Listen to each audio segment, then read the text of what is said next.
Hello and welcome to Big Dash Knows. Big Dash knows what? New York Giants football.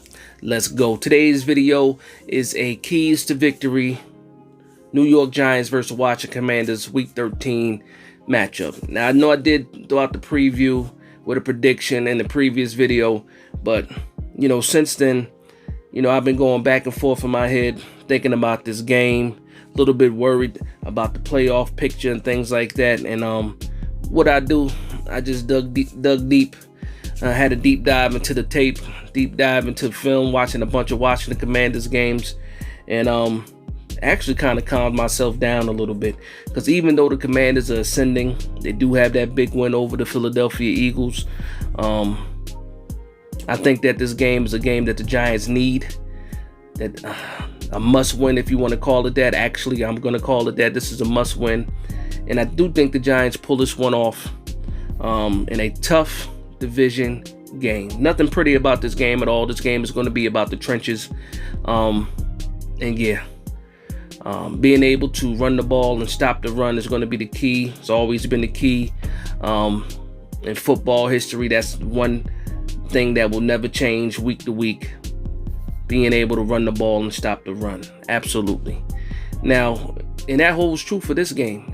We need to be able to play our style of football, run that offense through Saquon Barkley and the running back crew. And I do say the running back crew now because I still don't believe that Saquon Barkley is 100% healthy, or, fatigue has set in with him, because this is his first time back for the full healthy season, getting as many touches as he's been getting, this year so far. But you do have quality guys backing him up. And we saw that in the Dallas game. Give these guys a chance as well. I'm not saying you bench Saquon Barkley. That'd be ridiculous. Nobody's saying that. But get a rotation going. You got guys with fresh legs, in this part of the season with fresh legs, and they look like it. Brightwell, Breda, get these guys involved and get them involved early. If you want Saquon Barkley to be your first and second down back, perfect, okay, but get these guys in at third down. Switch it up. If it's third and short, get Brightwell in there. Third and long, get Breda in there. You don't have to pull Barkley off every third down, but get these guys in this rotation. Put them in at first down too. I mean, it doesn't matter. Just get these guys on the field, get them some chances, and let them do what they need to do. Period. So when it comes to the offense in this game against the Commanders, I think we need to take a step back and look at what's been working and what's not been working.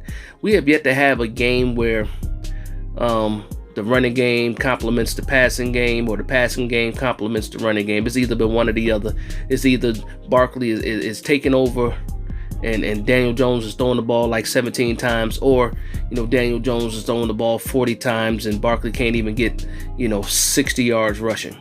So I think we need to make that type of change where the running is successful as well as the passing game is successful. And if we want to make it, to the playoffs and possibly make a run in the playoffs, we have to make something happen. Daniel Jones has to do it with both his arm and his legs, mainly his legs as well. I was watching the Atlanta game against the Commanders, and early on in that game, Mariota was able to do a couple things with his legs. The Commanders did adjust, and they were able to stop that in the second half. But if you're in the first half and you're putting up points off of, the quarterback using his legs, that's points there. That's stuff you put in the bucket, to gain a little bit of a lead, and then that helps out the defense because it forces the Commanders to play one way. If they're playing from behind, they're going to try to pass more. And then, that plays into the hand of Wink Martindale and what he wants to do on defense as far as confusing the quarterback, bringing that pressure and doing things like that. So, but it all starts with the running game. It all starts with Daniel Jones as well, being able to make plays with his arms, extend plays with his legs, and get the job done. Pretty much, he got to get the job done. And I know I said in the other video, the table is set for Daniel Jones. If he wants to be the future quarterback of the New York Giants, he has a chance in these 6 games. Absolutely has a chance in these 6 games. It's all, the ball is in his court. He got to do something with it. And if he doesn't do it, then I believe that he won't be the New York Giants quarterback moving forward. Now on the defensive side, Taylor Heinicke in my opinion, I like Taylor Heinicke. He does have his limitations, but I do like his spirit. I do like his heart. I like his gunslinger mentality. Not for me and my team, but I do like that underdog type of dude, because who doesn't like an underdog story? And Taylor Heinicke has one of the best stories out there.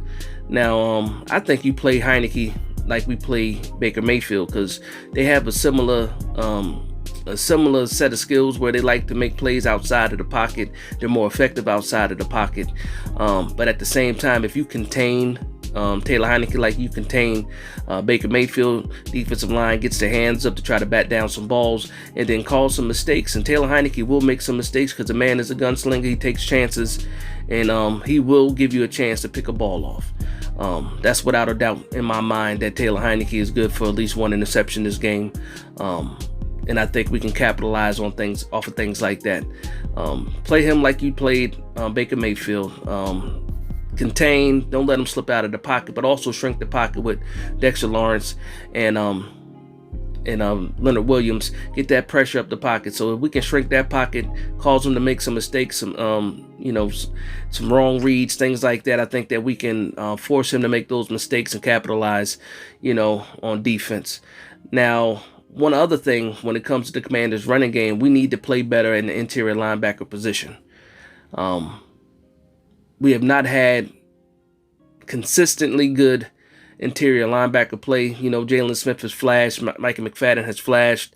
I believe they call up I believe they call up Landon Collins, and see what he can do as add at that middle linebacker position. But we'll see what happens with that as well. But we do need better interior linebacker play.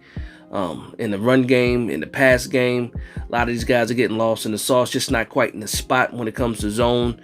Getting caught up in the wash, having a hard time fighting off blocks, giving running backs an easy path to the second level and beyond. So we do have to step up our interior linebacker play.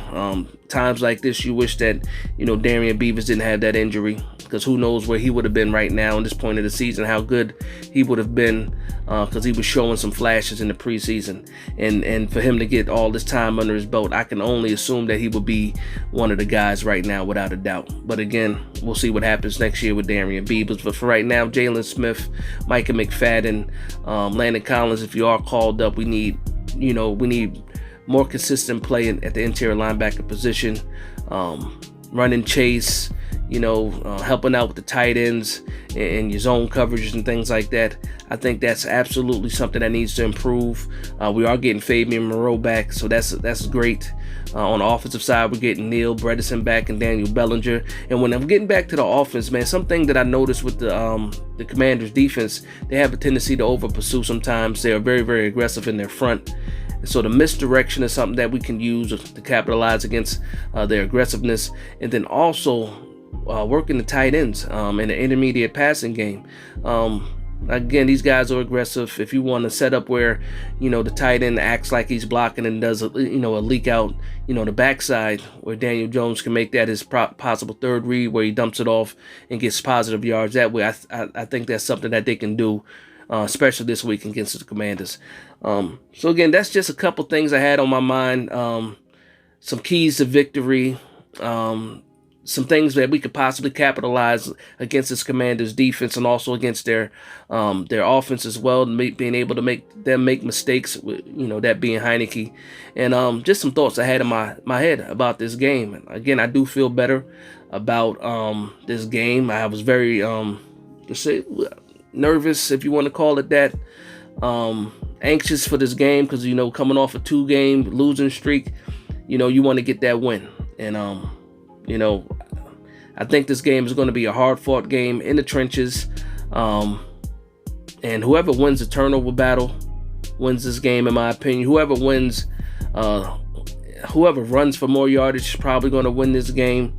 And it's going to be one of those traditional, NFC East division type games, in my opinion. And I wouldn't ask for anything less. But I want to thank you guys for vibing with me. Please like, comment, and subscribe. And from one Giants fan to another, this is Big Dash Knows, Big Blue Nation. Let's go.